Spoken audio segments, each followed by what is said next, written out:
निमित्ताने आपण आलेला आहात अक्कलकोटमध्ये, काय नक्की चित्र असेल राज्यातलं?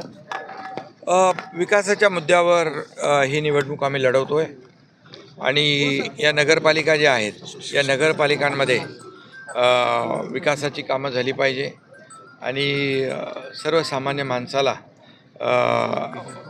खऱ्या अर्थाने ज्या काही सोयीसुविधा, मूलभूत सोयीसुविधा मिळाल्या पाहिजेत, ही भूमिका शिवसेनेची राहिलेली आहे.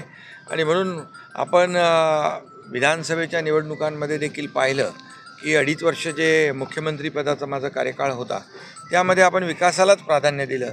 लोकाभिमुख कल्याणकारी योजना जशी लाडकी बहीण योजना असेल, इतर योजना असतील, या सर्व योजना आणि विकास यांची सांगड घातली आणि त्यामुळे प्रचंड असं बहुमत मिळालं. आणि यामध्ये प्रधानमंत्री मोदी साहेबांनी देखील शेतकरी सन्मान योजना सुरू केली, आम्ही नमो शेतकरी सन्मान योजना केली, पीक विमा योजना की शेतकऱ्यांसाठी देखील आपण लाडक्या बहिणींसाठी, ज्येष्ठांसाठी, सगळ्यांसाठी, समाजातल्या प्रत्येक घटकासाठी आपण योजना केल्या आणि दुसरीकडे विकासाला चालना दिली. आणि म्हणून विकास आणि लोकाभिमुख कल्याणकारी योजना यांची सांगड घातल्यामुळे लँडस्लाईड विक्ट्री विधानसभेच्या निवडणुकीत आम्हाला मिळाली. आणि त्यामुळे आता ह्या स्थानिक स्वराज्य संस्थांमध्ये देखील कामावर, केलेल्या कामावर आणि लोकांना मिळत असलेल्या योजनांवर फोकस आम्ही करतोय. साहेब, रावणाचा अहंकार देखील जाळून टाकलेला होता, तसं आपल्याला या रावणाचा अहंकार जाळून टाकायचा आहे. त्यावरून कुठेतरी उलटसुलट चर्चा होत आहेत की आपण भाजपवर ही टीका केली. नक्की काय ही टीका होते आणि काय? अरे, रावण कोण आहे हे सगळ्यांना माहीत आहे, अहंकार कुणाला आहे हे सगळ्यांना माहीत आहे. एक सर्वसामान्य शेतकऱ्याचा मुलगा, गरीब कुटुंबातला मुलगा मुख्यमंत्री झालेला कुणाला हजम होत नाही, कुणाला पटत नाही. जी मळमळ जळजळ नेहमी ते व्यक्त करत असतात आणि घरात बसून लोकांची दुःख सोडवता येत नाही, लोकांचे प्रश्न सोडवता येत नाही. आणि म्हणून उंटावरून शेळ्या हाकणारे कोण आहेत?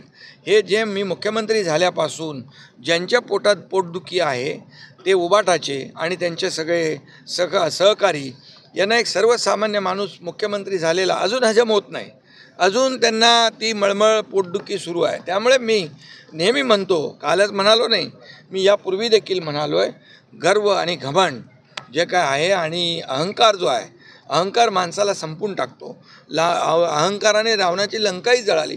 तरीसुद्धा मी सांगत असतो की माझ्यावर जे आरोप करतायत, माझ्यावर जे टीका करतायत, मला पाण्यात पाहतायत, त्यांनी कधीतरी आत्मपरीक्षण करावं, आत्मचिंतन करावं. हा एकनाथ शिंदे सर्वसामान्य कार्यकर्ता तर मुख्यमंत्री झाला हे त्यांना बिलकुल हजम झालेलं नाही. त्यामुळे त्यांना नेहमी एकनाथ शिंदे पाण्यात दिसतो.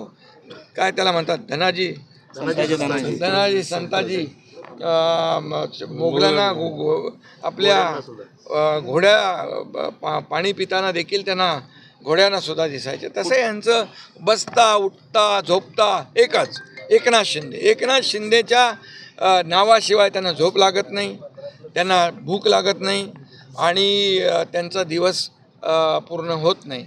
त्यामुळे उभाटा आणि त्यांचे जे कोणी सहकारी आहेत यांना मी एवढंच सांगू इच्छितो, एकनाथ शिंदेला मुख्यमंत्री या राज्यातल्या जनतेने केलं आणि जनतेसाठी मुख्यमंत्री म्हणून 2.5 वर्ष जे काम केलं मी, त्याचं मला समाधान आहे. सामनाच्या माध्यमातून कुठेतरी फेक नरेटिव्ह आपल्या बाबतीत निर्माण केला जातो असं वाटतं का? कारण काल सामनामधून हे पहिल्यांदा सामना, आता त्याचं उत्तर द्यायला मला खरं म्हणजे आवश्यकता वाटत नाही. किती लोक सामना वाचतात हे मला माहीत नाही, परंतु फेक नरेटिव्ह सामनामधून पसरवण्याचं जे काही काम सुरू आहे, त्यांनी यापूर्वी देखील अनेक वेळा, मी मुख्यमंत्री झाल्यानंतर आता मुख्यमंत्रीपद जाईल, सरकार पडेल, घटनाबाह्य सरकार, हे सगळं बोलतच होते ना, पण त्याला खरा ज्योतिषीच भेटला नाही त्यांना. त्यामुळे सामनाच्या मध्ये जे काही छापलं जात आहे चुकीच्या पद्धतीने, फेक नॅरेटिव्ह पसरत, त्यांच्यावर कुणाचाही विश्वास नाही. आमचे लोकही विश्वास ठेवणार नाहीत, जनता विश्वास ठेवणार नाही. साहेब, कालच्या एका कार्यक्रमामध्ये देखील पाठीत खंजीर खुपसल्याची भावना धाराशिवमधले शिवसैनिक व्यक्त करतात. ठिकठिकाणी देखील याच भावना आहेत, अक्कलकोटमध्ये देखील. आता ही स्थानिक पातळीवरची निवडणूक आहे. लोकसभेला मोदीजींच्या साठी आम्ही सर्व एकत्र होतो. लोकसभेला देशामध्ये मोदीजींचे हात बळकट केले, महायुतीमध्ये विधानसभेला महायुती जिंकली. हे स्थानिक पातळीवरचं जे काही कार्यकर्त्यांच्या भावना असतात, अपेक्षा असतात निवडणूक लढवण्याची, त्यामध्ये निवडणूक आम्ही विरोधात लढवली याचा अर्थ मित्राचे शत्रू नाही झालो आम्ही. त्यामुळे आमचा शत्रू महाविकास आघाडीचा आहे आणि तोच राहणार आहे. साहेब, कालच्या कार्यक्रमामध्ये तुमच्या फडणवीस साहेबांच्या मध्ये 2 खुर्च्या होत्या, त्यामुळे जे ते एक नाराजी नाट्य आहे का? प्रश्न तुम्हीच उत्तर हे तुम्हीच घडवता सगळं. अरे मध्ये ज्यांचा सत्कार होता, नीता भावे अंबानी, मुकेश अंबानी हे तिथे येणार होते. त्या खुर्च्या म्हणजे ते सत्कार मूर्ती होते. एका बाजूला मुख्यमंत्री होते, दुसऱ्या बाजूला मी होतो. हे तुमचं सगळं आहे ना, हे जरा काय म्हणतात ब्रेकिंग न्यूज, TRPसाठी या अशा तरी मनगडंत गोष्टी थोड्या थांबवा. नाराजी नाट्य वगैरे काय नाही का? अरे आता काय